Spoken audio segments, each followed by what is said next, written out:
और सीधे चलेंगे आंध्र प्रदेश, जहां पर आंध्र प्रदेश के सत्यसाई जिले में अटल ज्योति संदेश यात्रा कार्यक्रम में सीएम डॉक्टर मोहन यादव शामिल हुए हैं।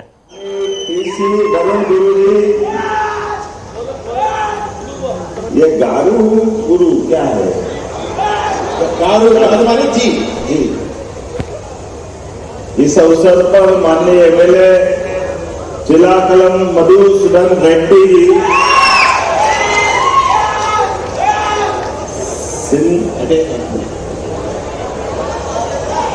सिंधारा जी एमएलए, नाम तो बहुत सारे हैं, मैं तो सबको नमस्कार कर लेता हूँ एक साथ हाथ जोड़कर। आप भी ताली वाली बजा करके आनंद ले लो पूरे मंच का। स्वर्गीय भारत रत्न अटल बिहारी वाजपेयी जी का जिस निमित्त हम लोग इकट्ठा हुए हैं, और ये तो गोविंदा की धरती है, जय गोविंदा। और मैं महाकाल की धरती से आता हूं, तो महाकाल का भी जयकारा लगाना चाहिए। बोले महाकाल महाराज की। जब मैं महाकाल बोल रहा हूं, गोविंदा बोल रहा हूं, तो अटल बिहारी वाजपेयी जी जिनके नाम पर ये यात्रा निकलेगी, तो जय जोहार। अटल बिहारी वाजपेयी अमर रहे, अटल बिहारी वाजपेयी अमर रहे।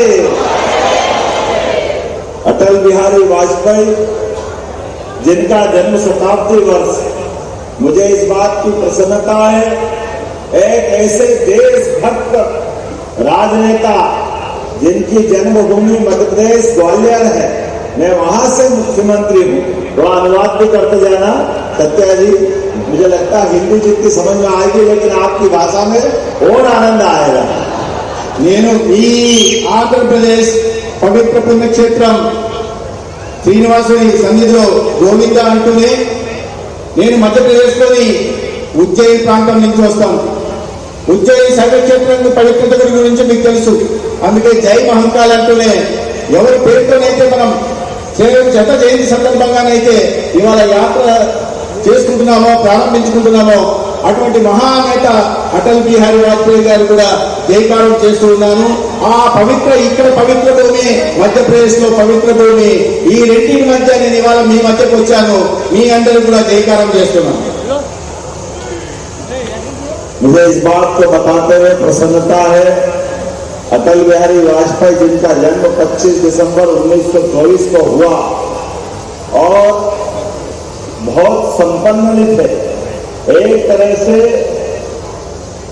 मध्यम वर्ग से भी छोटे व्यक्ति के परिवार से निकल करके एक ऐसा विराट व्यक्ति जिनके लिए पूरी दुनिया में अलग से सम्मान है, और आंध्र में आज उनकी मूर्ति का अनावरण करना ये हमारे लिए सौभाग्य की बात है। అటల్ బిహారీ వాజ్పేయి గారు 1924 డిసెంబర్ 25న జన్మించారు. సంపన్న కుటుంబంలో జన్మించలేదు.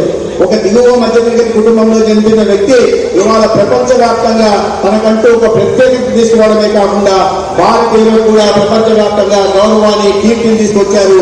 అటువంటి మహనీయుడి వేదిక ఇక్కడి నుంచి మాట్లాడడం కూడా నాకు గర్వంగా ఉంది.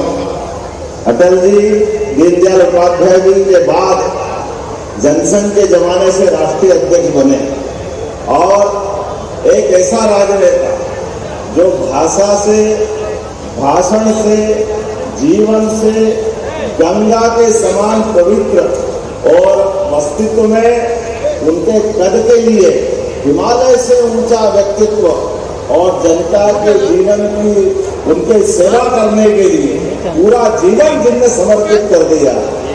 అటల్ బిహారీ వాజ్పేయి గారు నాడు జనసంఘ సిద్ధాంతకర్తగా ఉంటున్న దీనదయాల్ ఉపాధ్యాయ మరణానంతరం తర్వాత పార్టీ బాధ్యతలు తీసుకున్నారు. వారి భాష వల్ల కానీ, వారి భావం వల్ల కానీ, వారి వ్యవహారం వల్ల కానీ, వారి ఎంత పవిత్రమైన నాయకుడిగా ఇవాళ ప్రపంచం ముందు నిలబడ్డారంటే, గంగా యమున ఎంత పవిత్రమైందో అంతటి పవిత్రమైన నాయకుడు అటల్ బిహారీ వాజ్పేయి గారు. అదేవిధంగా ఆయన వ్యవహార శైలి కారణంగా, ప్రజలకు చేసిన సేవ కారణంగా ఒక మహోన్నత వ్యక్తిత్వం, హిమాలయాల కన్నా ఎత్తైన వ్యక్తిత్వాన్ని ఆయన నిర్మించుకున్నారు. और अटल जी का व्यक्तित्व तो इतना बड़ा था और चंद्रबाबू नायडू से भी उनकी बहुत आत्मीयता थी। यह हमारे लिए सौभाग्य की बात है। एनडीए का प्रेसिडेंट बनाने का काम अटल बिहारी वाजपेयी जी ने उनके समय नायडू जी को किया था। जोरदार अभिनंदन करें इस माध्यम से भी।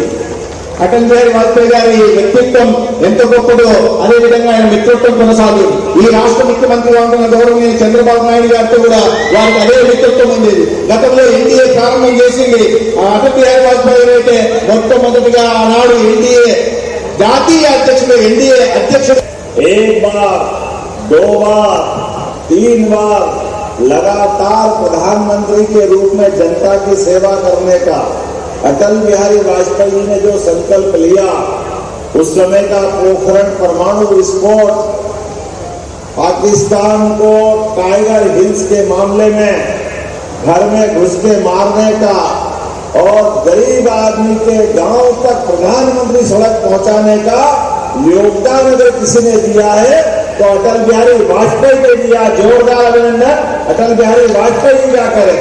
ఒక్కసారి కాదు, రెండోసారి కాదు, 3 సార్లు ఈ దేశానికి ప్రధానమంత్రిగా పనిచేసిన అటల్ బిహారీ వాజ్పేయి గారు అనేక రకాలైన అభివృద్ధి కార్యక్రమాలు చేసుకోవడం జరిగింది.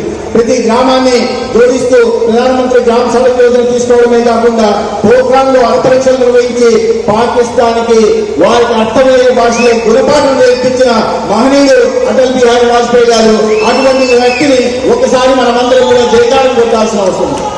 और अटल जी के कुछ लगाए पौधे के भाव के आधार पर यशस्वी प्रधानमंत्री के नेतृत्व में दिल्ली में सरकार चल रही है और वापस एनडीए के चेयरमैन हमारे चंद्रबाबू नायडू नरेंद्र मोदी जी का भी जोरदार अभिनंदन करें।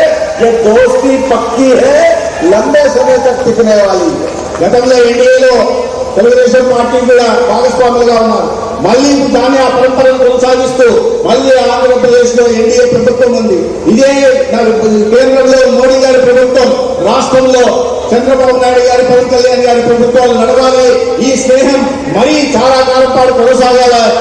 ఆ విధంగా మీరందరూ కూడా ఆశీర్వదించాల్సిందిగా కోరుతున్నాను. मुझे इस बात की प्रसन्नता है, अटल जी के जन्म शताब्दी के अवसर पर 20 जिलों तक माननीय प्रदेश अध्यक्ष माधवन जी, माननीय सत्या जी इस यात्रा को ले जाएंगे और यह धर्म की नगरी, और मैं भी उज्जैन पवित्र नगरी, धर्म की नगरी से आता हूँ और वो भगवान कृष्ण की शिक्षा स्थली भी है। मुझे इस बात का आनंद है, भगवान कृष्ण भी जीवन भर सच्चाई के लिए, धर्म के लिए दुनिया की किसी ताकत से नहीं डरे। ऐसे अटल जी के भी जीवन में निडर बनकर उनने भगवान कृष्ण से शिक्षा पाई। जोरदार अभिनंदन हमारे अपने भगवान कृष्ण के लिए भी और अटल जी के विराट व्यक्तित्व के लिए भी। భగవాన్ శ్రీకృష్ణుడి సేవకుడిగా, భక్తుడిగా శ్రీకృష్ణుడు ఎటువంటి పాలన ఆనాడు అందించాడు, అదేవిధంగా అటల్ బిహారీ వాజ్పేయి గారి పాలన కూడా కొనసాగింది. ఇప్పుడు 15 రోజుల పాటు 20 జిల్లాల్లో ఈ అటల్ బిహారీ శతజయంతి సందర్భంగా ఒక అద్భుతమైన యాత్ర పిఎన్ మాధవ్ గారి ఆధ్వర్యంలో నడుస్తోంది. ఈ యాత్ర ధర్మం కోసం, సత్యం కోసం, సంస్కృతి సంప్రదాయ పరిరక్షణ కోసం నడుస్తా ఉన్న విషయాన్ని మనం అర్థం చేసుకోవాలి.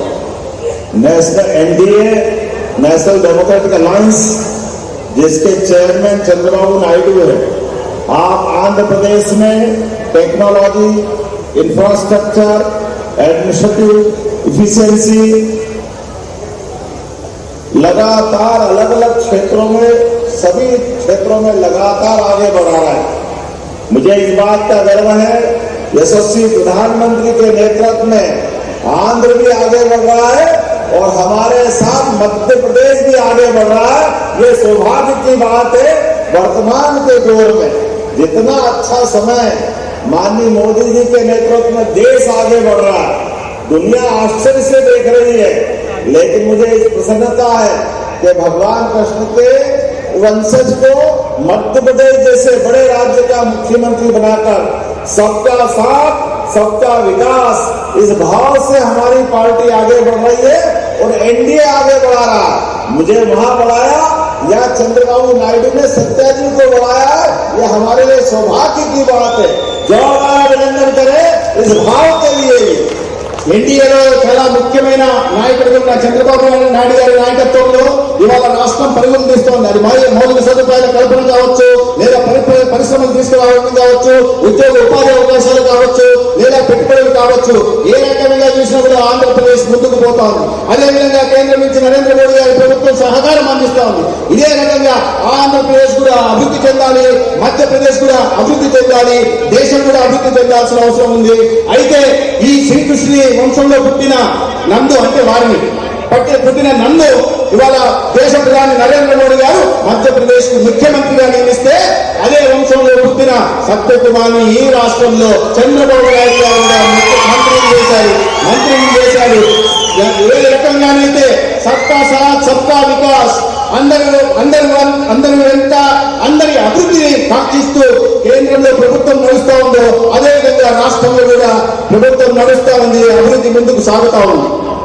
मुझे भाषा में थोड़ी सी भावना दिख रही है, आपके चेहरे के भाव बता रहे हैं, आपका प्रेम बता रहा है। मध्य प्रदेश से मैं आंध्र में जरूर आया हूं, ऐसा लग रहा है ये दो भाइयों का पिछड़ा हुआ प्रदेश ये आनंद के साथ एहसास करा रहा है। मैं आपको प्रणाम कर रहा हूं, आपका आनंद ले रहा हूं, आपका अभिनंदन करता हूं।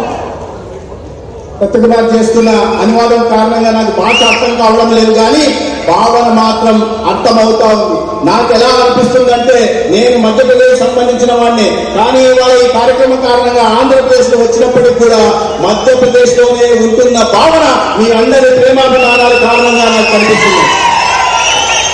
एक बार फिर जब मैं मोदी जी की तरफ देखता हूं तो माननीय नायडू जी आंध्र को आगे बढ़ा रहे हैं, देश को माननीय नरेंद्र मोदी जी आगे बढ़ा रहे हैं, जिनके कारण से आयुष्मान योजना जो चंद्रबाबू नायडू ने यहाँ चालू की थी गरीबों के इलाज के लिए, यहाँ पर ये अलग प्रकार से आगे बढ़ रही, वो पूरे देश को ये आयुष्मान का लाभ दे रहे हैं। प्रधानमंत्री किसान सम्मान निधि पहली बार पूरे देश के किसानों को देने का काम माननीय प्रधानमंत्री ने किया। जल जीवन मिशन, गति शक्ति, Sagarmala, Bharatmala, startup India, stand up India, इतनी प्रकार की योजना गरीबों के जीवन को अच्छा बनाने के लिए दी है। मैं सच में मोदी जी और नायडू जी के माध्यम से आगे बढ़ता हुआ आंध्र और मध्य प्रदेश से माननीय मोदी जी के नेतृत्व में आगे बढ़ता देश देख रहा हूं। చంద్రబాబు నాయుడు గారి అద్భుత పాలన కొనసాగుతున్న విషయం బయట నుంచి మేము గమనిస్తూనే ఉన్నాం. అదేవిధంగా కేంద్రంలో కూడా నరేంద్ర మోడీ గారు ప్రధానమంత్రి అయినప్పటి నుంచి అనేక రకాలైన అభివృద్ధి కార్యక్రమాలని, సంక్షేమ పథకాలని వారు ప్రవేశపెట్టడం జరిగింది. అందరికీ 5 లక్షల దాకా వైద్య సేవ అందించడం కోసం ఆయుష్మాన్ భారత్ కార్యక్రమాన్ని తీసుకొచ్చిన, రైతులకు పంట పెట్టుబడి కోసం పీఎం కిసాన్ సమ్మాన్ నిధిని తీసుకొచ్చిన, గతి ద్వారా మౌలిక సదుపాయాలు జరిగిన, సాగర్మాల, భారత్మాల కారణంగా పోర్టు నిర్మాణం జరుగుతున్న, ఇవన్నీ కాకుండా స్టార్టప్ ఇండియా, స్టాండప్ ఇండియా లాంటి వినూత్నమైన కార్యక్రమాలు తీసుకొచ్చి ఈ దేశంలో చదువుకున్న యువతకు అందరికీ కూడా ఉపాధి, ఉద్యోగ అవకాశాలు కల్పిస్తున్నారు నరేంద్ర మోడీ గారు. వీటిని అందిపుచ్చుకొని ఆంధ్రప్రదేశ్ ముందుకు పోతా ఉంది, అదేవిధంగా మధ్యప్రదేశ్ కూడా ముందుకు సాగుతా ఉంది. రెండు అభివృద్ధి సాధించి రేపు రాబోయే రోజుల్లో దేశం అభివృద్ధి సాధించడంలో ప్రధాన భూమికను పోషిస్తాయి. एक बार मैं फिर भाजपा के प्रदेश अध्यक्ष श्रीमान PVN माधव के नेतृत्व में भारतीय जनता पार्टी के इस यात्रा के लिए शुभकामना देता हूं, जिसका नाम सुपरिपालना यात्रा। ये केवल यात्रा नहीं है, एक आंदोलन है जो लगातार 15 दिन तक 20 जिलों में घूमते हुए 25 दिसंबर को अटल जी की जयंती पर अमरावती में खत्म होगी। आंध्र प्रदेश के हर नागरिक को इस यात्रा में शामिल होने का और अटल जी के जीवन को जानने का मौका मिलेगा। इस भावना के आधार पर मैं शुभकामना देता हूं। నేను ఈ యాత్ర ఇవాళ ప్రారంభిస్తున్న సందర్భంగా రాష్ట్ర అధ్యక్షుడు పివిఎన్ మాధవ్ గారికి ప్రత్యేకంగా అభినందనలు తెలియజేస్తున్నా. మోదీ అటల్ సుపరిపాలన యాత్ర పేరుతో చేస్తున్న ఈ యాత్ర కేవలం యాత్రగా చూడాల్సిన అవసరం లేదు, ఒక ఉద్యమంగా చూడాల్సిన అవసరం ఉంది. ఒక మహనీయుడి జీవితం గురించి, ఒక మహనీయుడి వ్యక్తిత్వం గురించి ప్రజలకు తెలియజెప్పే ప్రయత్నం, ఆ మహనీయుడి జీవితం నుంచి ఏ రకంగా మనం స్ఫూర్తి పొందాలి, ప్రేరణ పొందాలి అనే విషయాన్ని ప్రజలకు తెలియజెప్పే అవకాశం అవకాశం ఉంది కాబట్టి ఈ రాష్ట్రంలోని ప్రజలందరూ దీంట్లో భాగస్వాములు కావాలని 20 రోజుల పాటు 15 రోజుల పాటు 20 జిల్లాల్లో సాగుతున్న యాత్ర అమరావతిలో కూడా అద్భుతమైన ముగింపు పలికిన తర్వాత ఒక కొత్త జీవనం మొదలవుతుంది ఆంధ్రప్రదేశ్ అని భావిస్తున్నాం. माननीय वाजपेयी जी कहते थे अपना हृदय विशाल बनाओ, उसमें जगह इतनी हो जिसमें सब कुछ समा जाए. इसी भाव को यशस्वी प्रधानमंत्री और अच्छे शब्दों में कहते हैं, सबका साथ सबका विकास, सबका विश्वास सबका प्रयास. इसी आधार पर हम जब काम करने निकलते हैं तो काम करते करते कभी कभी अटल जी की वो पंक्ति याद आ जाती है, छोटे मन से कोई बड़ा नहीं होता और टूटे मन से कोई खड़ा नहीं होता. इसीलिए नायडू जी ने भी अपने संघर्ष के मुकाम से जो अटल जी की पंक्ति से परिलक्षित होता है, क्या हार में क्या जीत में, किंचित नहीं भयभीत में, संघर्ष पथ पर जो मिला ये भी सही वो भी सही. बहुत बहुत धन्यवाद. भारत माता की. అటల్ బిహారీ వాజ్పేయి గారు ఎప్పుడో ఒక మాట చెప్పేవారు, మనం హృదయాన్ని విశాలంగా ఉంచుకోవాలి, సంకుచ మనస్తత్వంతో ఆలోచించకూడదు, సమాజంలో అందరి పట్ల ప్రేమ అభిమానాలు కలిగి ఉండాలి, అప్పుడే పరిపాలన సుపరిపాలన సాధ్యమవుతుందని వారు చెప్పేవారు. అందుకని వారు అనేవారు, చిన్న మనస్తత్వంతో ఎవరు పెద్దవాడు కాలేడు, విరిగిన మనసుతో ఎవరు కూడా నిలబడలేడు సమాజంలో. అటువంటి విశాల హృదయాన్ని ఇవాళ ఆయన నుంచి ప్రేరణ పొంది నరేంద్ర మోడీ గారు సబ్కా సాత్ సబ్కా వికాస్ సబ్కా విశ్వాస్ సబ్కా ప్రయాస్ పేరుతో ఒక అద్భుతమైన పారదర్శకమైన ప్రజారంజకమైన పాలన అందిస్తున్నారు. మరొక్కసారి అటల్ బిహారీ వాజ్పేయి గారికి నమస్కారాలతో శిరస్సు నుంచి నమస్కరిస్తూ మీ అందరికీ కూడా ప్రత్యేకంగా ధన్యవాదాలు తెలియజేసుకుంటూ సెలవు తీసుకుంటాం. దయచేసి అందరూ వేదిక మీద వాళ్ళు ఎక్కడున్న వాళ్ళు అక్కడే ఉండాలి, ఎక్కడున్న వాళ్ళు అక్కడే ఉండాలి దయచేసి. हम देश की एकता का किसान हैं और हमारे क्षेत्र में नहीं, हमारे